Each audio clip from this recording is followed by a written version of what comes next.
Hello বন্ধুরা, আমি এসেছি আজকে ব্রেড বাটাটা রেসিপি নিয়ে। চলো কি করে তৈরি করলাম এটাই দেখাবো।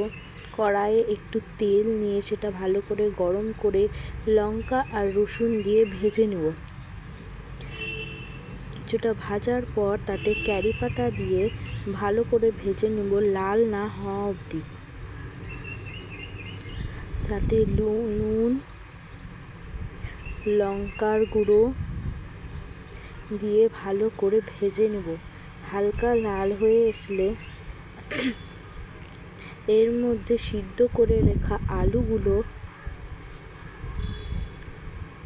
ভালো করে ম্যাশ করে নেব।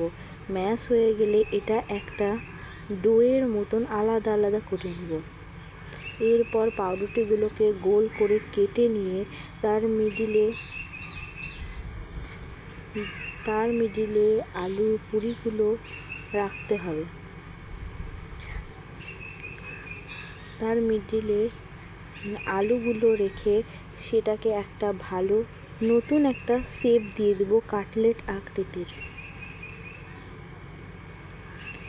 পছন্দ হলে তোমরা বাড়িতে ট্রাই করো।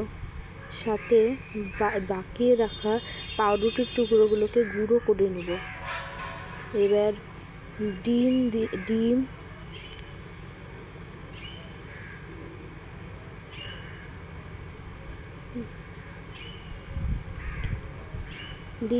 লবণ দিয়ে অন্য একটা পাত্রে ফাটিয়ে নিলাম।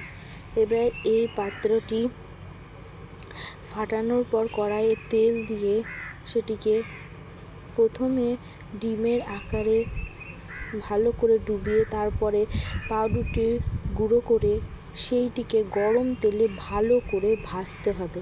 ভাজা হয়ে গেলেই রেডি আমাদের তৈরি পাউরুটি কাটলেট। তোমরা বাড়িতে করে দেখবে, যেমন দেখতে তেমন খেতে, খুবই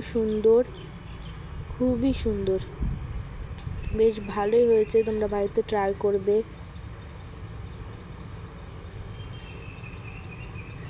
যখন তখন খেতে পারবে। যদি এটা ভালো লেগে থাকে আমার চ্যানেলটিকে সাবস্ক্রাইব করো। আরও নতুন ভিডিও পাওয়ার জন্যে চ্যানেলটিকে সাবস্ক্রাইব করো।